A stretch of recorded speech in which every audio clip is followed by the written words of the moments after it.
안녕하십니까? 지식과 지혜를 나누는 시간입니다. 오늘은 낯선 땅에서 평생을 성실하게 살아오신 우리 교포 어르신들, 그리고 언젠가 마주할지 모를 현실에 대해 이야기하고자 합니다. 미국 뉴저지에 사시는 한 교포 어르신의 이야기로 시작하겠습니다. 이른을 바라보는 김영숙 여사님. 어느 날 남편이 갑작스럽게 쓰러져 구급차에 실려 병원으로 향했습니다. 남편 걱정에 눈앞이 캄캄했고 오직 남편이 무사히 회복하기만을 기도했습니다. 다행히 남편은 건강을 되찾았습니다. 하지만 안도의 한숨도 잠시, 며칠 뒤 우편함에 꽂힌 두툼한 봉투 하나가 또 다른 절망을 가져왔습니다. 바로 병원비 청구서였습니다. 봉투를 열어본 영숙 여사님의 손끝이 가늘게 떨리기 시작했습니다. 머리가 멍해졌습니다. 청구서에 찍힌 총액은 43,200달러, 우리 돈으로 5천만 원이 훌쩍 넘는 금액이었습니다. 우린 보험이 있다고 했는데 이게 다 왜 우리한테 청구된 거야? 눈앞에 적힌 5자리 숫자는 수십 년간 타국에서 피땀 흘려 이룩한 노후를 한순간에 산산조각 내는 것 같았습니다. 집을 팔아야 하나, 아니면 빚을 내야 하나. 꼬리에 꼬리를 무는 걱정으로 잠 못 이루는 밤이 시작되었습니다. 이 이야기는 비단 김영숙 여사님 한 분만의 이야기가 아닙니다. 지금 이 순간에도 미국에 사는 거의 1억 명에 가까운 사람들이 유료비 부채의 고통 속에서 살아가고 있습니다. 미국에서 개인이 파산하는 가장 큰 이유, 그것은 바로 감당할 수 없는 유료비 때문입니다. 더 안타까운 것은 많은 분들이 이 문제를 혼자 끙끙 앓는다는 것입니다. 마치 자신이 무언가 잘못해서 혹은 계획 없이 살아서 이런 빚을 지게 된 것처럼 부끄러워하며 숨깁니다. 하지만 한번 생각해 보십시오. 좋은 차를 사고 싶어서 빚을 낸 것이 아닙니다. 명품 가방을 들고 싶어서 카드를 긁은 것도 아닙니다.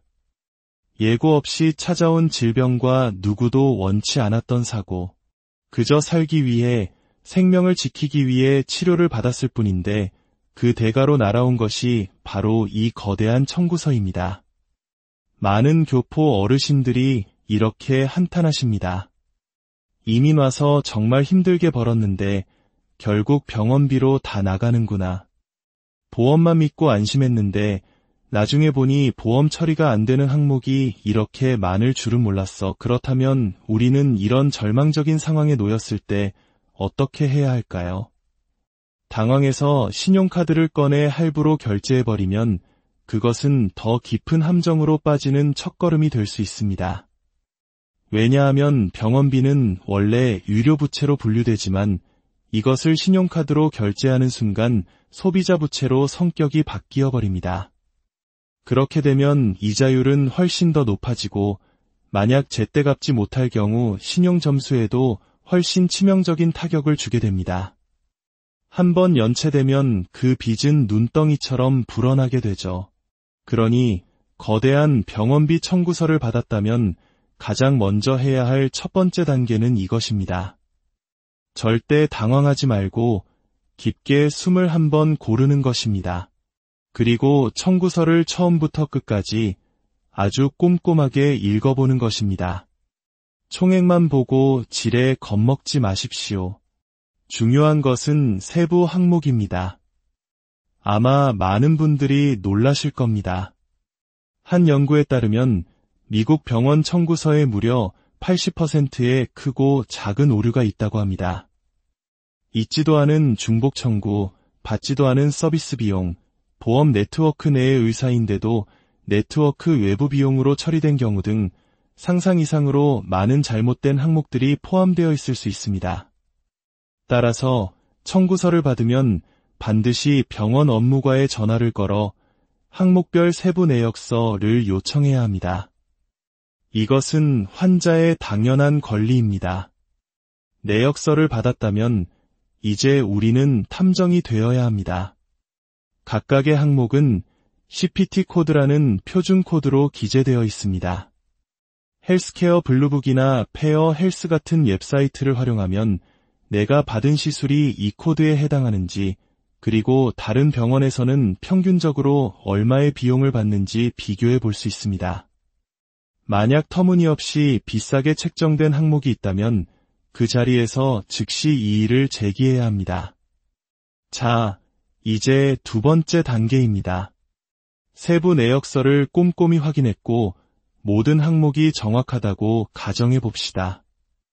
하지만 청구된 비용은 여전히 감당하기 힘든 수준입니다. 이때 우리는 어떻게 해야 할까요? 여기서 많은 분들이 조급한 마음에 무리한 계획을 세우지만 바로 이 지점에 미국 병원 시스템에 아주 중요한 비밀이 숨어 있습니다. 바로 자선진료와 분할 납부 제도입니다. 미국의 대부분의 대형 병원들은 세금 혜택을 받는 비영리 기관으로 운영됩니다. 그리고 법적으로 이 비영리 병원들은 환자의 소득 수준에 따라 유료비를 감면해주는 재정 지원 제도를 의무적으로 운영해야 합니다. 예를 들어 1인 가구 기준 연소득이 약 6만 달러 이하일 경우 병원비의 상당 부분을, 심지어는 전액까지도 감면받을 수 있습니다. 놀라운 것은 이 소득 기준을 살짝 넘어서더라도 실망할 필요가 없다는 점입니다. 일단 신청만 하면 병원 측에서 이자 없이 장기간에 걸쳐 병원비를 나눠낼 수 있도록 하는 무이자 분할 납부와 같은 혜택을 제공하는 경우가 매우 많습니다. 한 교포 남성분은 이런 경험을 나누어 주셨습니다. 저는 소득 기준을 넘어서 당연히 안 될 줄 알았어요. 그래도 혹시나 하는 마음에 신청서를 냈더니 한 달에 $100씩 이자 없이 천천히 나눠내라는 연락을 받았습니다. 덕분에 빚 독촉 전화에 시달리지 않아도 되고 마음이 한결 가벼워졌습니다. 이처럼 병원비 고지서를 받으면 우리는 두려워하기 전에 반드시 두 가지 질문을 던져야 합니다. 첫째, 기 병원에는 자선 진료 프로그램이 있나요? 둘째, 무이자 분할 납부가 가능한가요? 그런데 만약 병원 직원이 단호하게 거절한다면 어떻게 해야 할까요? 여기서 가장 중요한 것은 포기하지 않는 끈기입니다. 한국인 특유의 그 끈기가 필요합니다. 병원은 거대한 조직입니다. 어떤 담당자와 통화하느냐에 따라 답변이 완전히 달라지기도 합니다. 한번 거절당했다고 해서 그것이 최종 결론이 아닙니다. 며칠 후 다른 시간대에 다시 전화를 걸면 전혀 다른 긍정적인 답변을 들을 수도 있습니다. 그리고 협상이 가능합니다.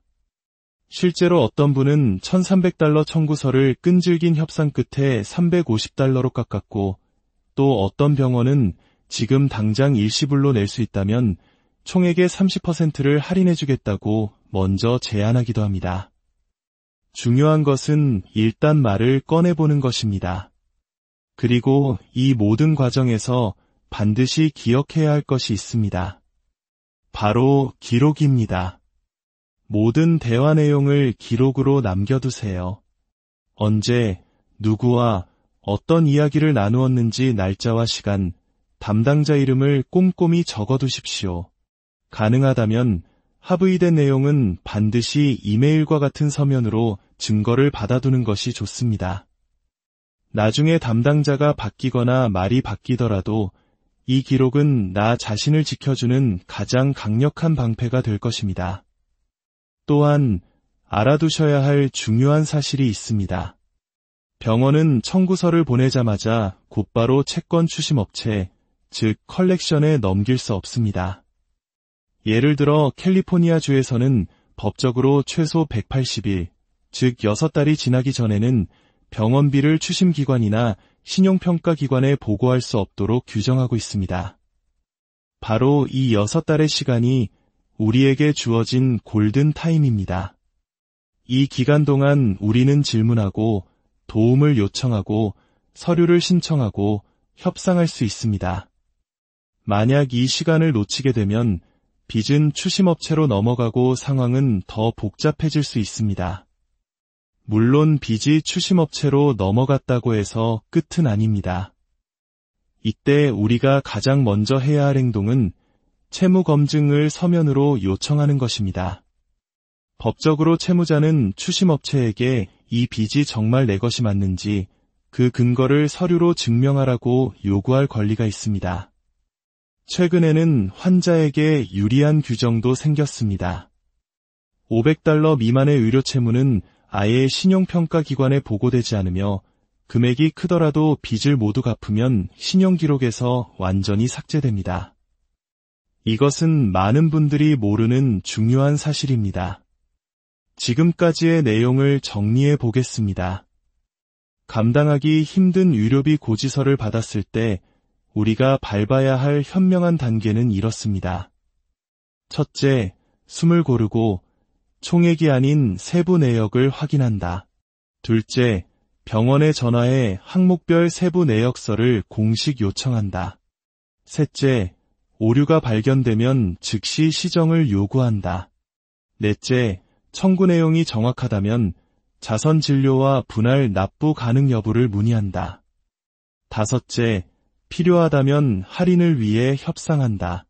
포기하지 말고 반복적으로 시도한다. 여섯째, 모든 대화와 합의 내용을 꼼꼼히 기록으로 남긴다. 이 과정만 제대로 밟아도 우리 어깨를 짓누르던 고지서의 무게는 훨씬 가벼워질 수 있습니다. 여러분, 그리고 여기서 꼭 기억해야 할 것이 있습니다. 미국에서는 병원비 때문에 감옥에 가는 일은 절대로 없습니다. 많은 분들이 빚 독촉 전화를 받거나 법원 통지서처럼 보이는 우편물을 받고는 덜컥 겁을 먹습니다. 혹시 내가 잡혀가는 것은 아닐까 하고 두려워합니다. 하지만 미국에는 채무 불이행으로 사람을 교도소에 보내는 법은 없습니다. 다만 법원의 출석 요구를 무시하면 판결이 불리하게 날 수는 있으니 통지서를 받았다면 반드시 내용을 확인하고 대응해야 합니다. 이제 우리는 또 다른 희망의 문을 살펴봐야 합니다. 바로 정부와 비영리 단체의 지원 제도입니다. 많은 교포분들이 나는 소득이 있어서 자격이 안 될 거야 하고 미리 포기하시는데 절대 그렇지 않습니다.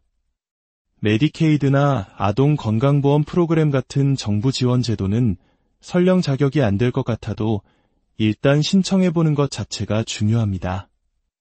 왜냐하면 정부 지원을 신청했다가 거절당한 기록 그 자체가 역설적으로 병원에 자선 진료 프로그램을 신청할 수 있는 중요한 자격 증명이 되기 때문입니다.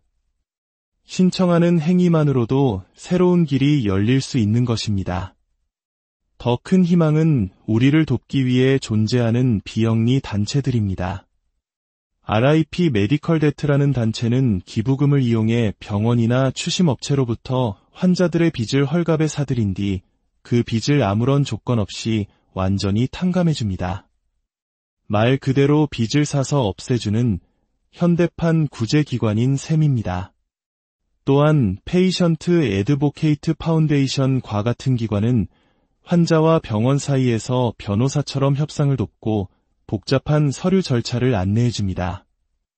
혼자서는 막막한 길을 함께 걸어주는 든든한 동반자가 되어주는 것이죠. 이런 제도를 알지 못하면 우리는 고지서 앞에서 혼자 눈물 흘리며 절망할 수밖에 없습니다. 하지만 알면 길이 보입니다. 전문가들은 이렇게 조언합니다. 첫째, 빚은 감출 일이 아닙니다. 의료비 빚은 당신의 잘못이 아니라 복잡한 시스템의 문제입니다. 부끄러워하거나 가족에게 미안해하며 숨기지 마십시오. 둘째, 문서화는 곧 힘입니다. 모든 것을 기록하십시오.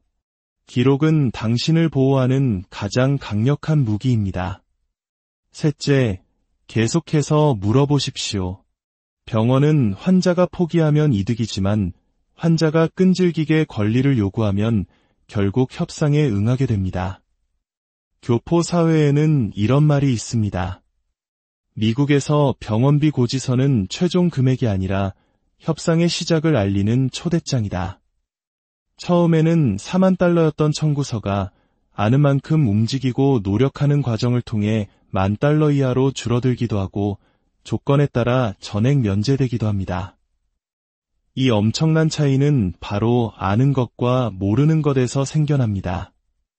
이민자로 살아가는 길은 결코 쉽지 않았습니다. 낯선 언어와 낯선 제도, 그리고 끝없이 밀려드는 청구서들 속에서 우리의 부모님 세대는 그 모든 것을 묵묵히 버텨내며 우리를 키워내셨습니다. 이제 우리는 그분들이 닦아놓은 길 위에서 더 똑똑하고 현명하게 우리 자신을 지켜야 합니다. 병원비 고지서가 날아왔을 때 그 순간이 끝이 아닙니다. 그것은 오히려 새로운 시작일 수 있습니다.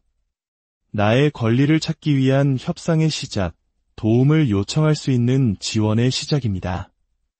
마지막으로 이 말을 꼭 드리고 싶습니다. 당신의 잘못이 아닙니다. 병에 걸린 것이 죄가 아니고 사고를 당한 것이 죄가 아닙니다. 그러니 절대로 부끄러워하지 마십시오. 그리고 절대로 포기하지 마십시오. 당황하지 말고 깊게 숨을 고르십시오. 그리고 병원을 향해 첫 전화를 거십시오. 항목별 세부 고지서를 보내주세요. 어쩌면 이 한마디가 당신과 당신 가족의 인생을 지켜줄 가장 중요한 첫걸음이 될 수 있습니다. 오늘 이 이야기가 누군가에게는 절실한 정보가 되고 또 다른 누군가에게는 희망의 빛이 될 수 있습니다. 이 소중한 지혜가 우리 커뮤니티에 더 널리 퍼져나갈 수 있도록 주변 분들과 이 영상을 함께 나누어 주십시오. 여러분의 구독과 공유는 우리가 서로를 돕고 더 강한 공동체를 만들어가는 따뜻한 연대의 시작입니다. 여러분과 가정에 늘 건강과 평안이